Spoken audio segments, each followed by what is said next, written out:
مہر کی کم سے کم مقدار کیا ہے؟ کیا مہر کی رقم آج کل 5,000 روپے صحیح ہے؟ نیز کیا والد کا مہر کی رقم طے کرنا کافی ہے یا لڑکی کا طے کرنا ضروری ہے؟ بہت سے ائمہ کرام کے نزدیک مہر کی کوئی مقدار کم سے کم متعین نہیں ہے، جو چاہے رکھ لیں، 5 روپے بھی رکھ سکتے ہیں۔ لیکن حنفیہ کے نزدیک مہر کی کم سے کم مقدار متعین ہے، اس سے کم آپ مہر کے طور پہ نہیں رکھ سکتے،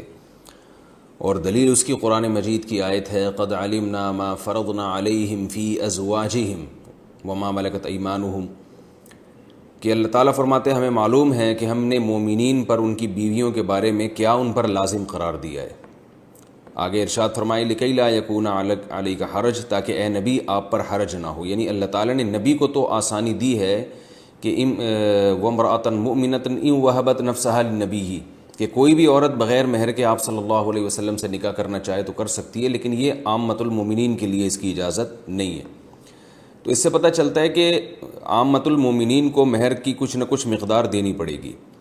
اب مال کی کچھ مقدار ایسی ہوتی ہے جو نہ ہونے کے برابر ہوتی ہے، جیسے یہ کوئی بھی 1 روپیہ اٹھا کے دے دے، آج کسی کو 2 روپے دے دے، تو یہ جو قرآن مجید کی آیت ہے ما فرضنا علیہم، کہ ہم نے جو کچھ ان پر فرض کیا ہے مہر کے معاملے میں ہمیں معلوم ہے، تو اس سے معلوم ہوتا ہے کچھ نہ کچھ مقدار بہرحال فرض ہے، لیکن قرآن و سنت نے اس کو واضح طور پر بیان نہیں کیا۔ تو ایسی آیات کو مجمل کہا جاتا ہے، اور مجمل کا حکم، یعنی مجمل کا مطلب اس کو اللہ نے یہ تو بیان کر دی کہ کچھ مقدار فرض ہے،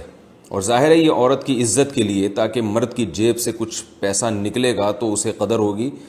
تو وہ بہت معمولی سی اگر رقم مرد پہ لازم قرار دے دی جائے، جس کو عرف میں رقم ہی نہیں کہا جاتا، جیسے میں نے اس کی مثال دی ہے 5 روپے 2 روپے،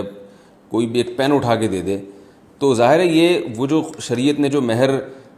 جس حکمت سے لازم کی ہے وہ حکمت بالکل فوت ہو جاتی ہے، اور نبی صلی اللہ علیہ وسلم کا جو ایک امتیاز ہے کہ آپ صلی اللہ علیہ وسلم کو بلا مہر بھی نکاح کی اجازت ہے، وہ امتیاز بھی ختم ہو جاتا ہے۔ تو اس لیے کچھ نہ کچھ مقدار بہرحال متعین ہے، ہمیں قرآن اور سنت کے ان دلائل سے پتہ چلتا ہے، لیکن وہ کتنی مقدار ہے اس کا صراحتاً ذکر نہیں ہے۔ اور ایک اصول ہے کہ یعمل بالدلیل الضعیف عند انعدام ما فوقه من الدلیل، کہ جب ہمارے پاس کوئی مضبوط دلیل نہ ہو کسی چیز کو متعین کرنے کے لیے، تو پھر ایسی صورت میں کمزور دلیل کا بھی سہارا لیا جا سکتا ہے۔ تو بعض روایات سے پتہ چلتا ہے کہ لا مہر لاقل من 10 دراہم، کہ 10 درہم سے کم میں مہر نہیں ہوتا، اگرچہ اس روایت کی سند پہ کلام ہے، لیکن سوال یہ پیدا ہوتا ہے کہ اگر اس روایت پر آپ عمل نہیں کرتے تو پھر آپ اپنی طرف سے جو متعین کرو گے مہر، وہ تو کچھ بھی نہیں ہوگا، یعنی تو قیاس سے بہرحال بہتر ہے، اور ہوائی باتوں سے بہرحال بہتر ہے کہ کوئی نہ کوئی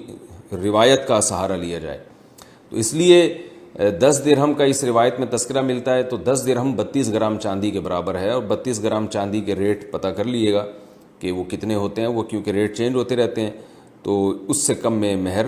جو ہے وہ جائز نہیں ہے۔ باقی عورت کا مہر ہونا کتنا چاہیے؟ تو عورت کا مہر اس کے خاندان کے حساب سے ہونا چاہیے۔ اس میں عورت کا سب سے پہلے خاندان دیکھا جائے گا، اس کی عمر، اس کا حسن و جمال، اس کے اخلاق، یہ ساری چیزیں دیکھ کر جو ہے وہ مہر مثل متعین ہوتا ہے۔ مہر مثل کہتے ہیں کہ کسی بھی خاندان کی خواتین کا عام طور پہ جو مہر ہوا کرتا ہے، تو یہ تو کم سے کم مقدار ہے مہر کی، اس کا یہ مطلب نہیں ہے کہ اتنا مہر ہونا چاہیے، بلکہ مہر تو مہر مثل ہونا چاہیے، جو فقہاء نے بیان کیا ہے کہ ہر عورت کے خاندان کے لحاظ سے اس خاتون کا اپنا، اس کی صفات کے لحاظ سے ہر ایک کا الگ مہر ہوتا ہے۔